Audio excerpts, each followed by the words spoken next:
மூன்றாம் அதிகாரம்.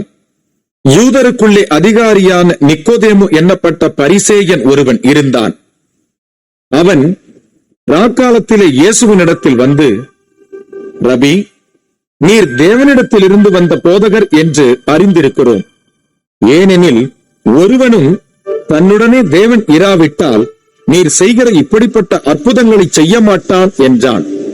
இயேசு அவனுக்கு பிரதியுத்தரமாக, ஒருவன் மறுபடியும் பிறவாவிட்டால் தேவனுடைய ராஜ்யத்தை காணமாட்டான் என்று மெய்யாகவே மெய்யாகவே உனக்கு சொல்லுகிறேன் என்றார். அதற்கு நிக்கோதேமு, ஒரு மனுஷன் முதிர்வயதாய் இருக்கையில் எப்படி பிறப்பான்? அவன் தன் தாயின் கர்ப்பத்தில் இரண்டாம் தரம் பிரவேசித்து பிறக்க கூடுமோ என்றான்.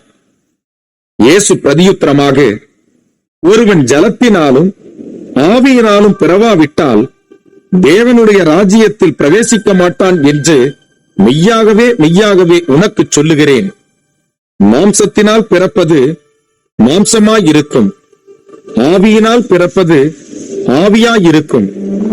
நீங்கள் மறுபடியும் பிறக்க வேண்டும் என்று நான் உனக்கு சொன்னதை குறித்து அதிசயப்பட வேண்டாம். காற்றானது தனக்கு இஷ்டமான இடத்திலே வீசுகிறது, அதன் சத்தத்தை கேட்கிறாய். ஆகிலும் அது இன்ன இடத்திலிருந்து வருகிறதென்றும் இன்ன இடத்துக்கு போகிறதென்றும் உனக்கு தெரியாது. ஆவியினால் பிறந்தவன் எவனோ அவனும் அப்படியே இருக்கிறான் என்றார். அதற்கு நிக்கோதேமு, இவைகள் எப்படி ஆகும் என்றான். இயேசு அவனை நோக்கி, நீ இஸ்ரவேலில் போதகனாய் இருந்தும் இவைகளை அறியாமல் இருக்கிறாயா? மெய்யாகவே மெய்யாகவே நான் உனக்கு சொல்லுகிறேன், நாங்கள் அறிந்திருக்கிறதை சொல்லி நாங்கள் கண்டதை குறித்து சாட்சி கொடுக்கிறோம். நீங்களோ எங்கள் சாட்சியை ஏற்றுக்கொள்ளுகிறதில்லை. பூமிக்கடுத்த காரியங்களை நான் உங்களுக்கு சொல்லியும் நீங்கள் விசுவாசிக்கவில்லையே. பரம காரியங்களை உங்களுக்கு சொல்வேனானால் எப்படி விசுவாசிப்பீர்கள்? பரலோகத்திலிருந்து இறங்கினவரும் பரலோகத்தில் இருக்கிறவருமான மனுஷகுமாரனே அல்லாமல் பரலோகத்துக்கு ஏறினவன் ஒருவனும் இல்லை. சர்ப்பமானது மோசேயினால் வனாந்தரத்திலே உயர்த்தப்பட்டது போல மனுஷகுமாரனும் தன்னை விசுவாசிக்கிறவன் எவனோ அவன் கெட்டுப் போகாமல் நித்திய ஜீவனை அடையும் படிக்கு உயர்த்தப்பட வேண்டும்.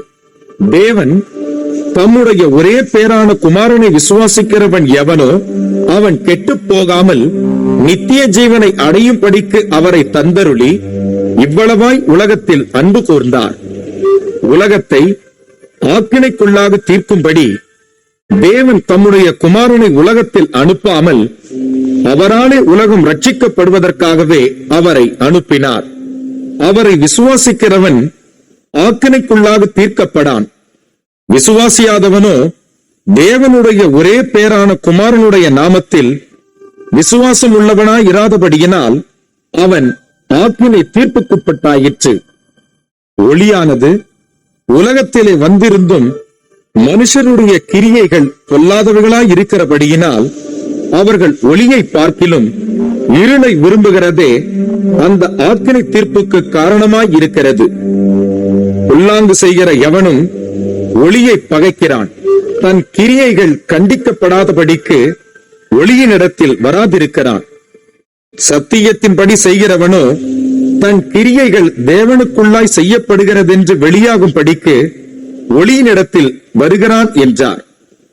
இவைகளுக்கு பின்பு இயேசுவும் அவருடைய சீஷரும் யூதேயா தேசத்திற்கு வந்தார்கள். அங்கே அவர் அவர்களோட சஞ்சரித்து ஞானஸ்நானம் கொடுத்து வந்தார். சாலிம் ஊருக்கு சமீபமான ஐனோன் என்னும் இடத்திலே தண்ணீர் மிகுதியாய் இருந்தபடியினால் யோவானும் அங்கே ஞானஸ்நானம் கொடுத்து வந்தான். ஜனங்கள் அவனிடத்தில் வந்து ஞானஸ்நானம் பெற்றார்கள்.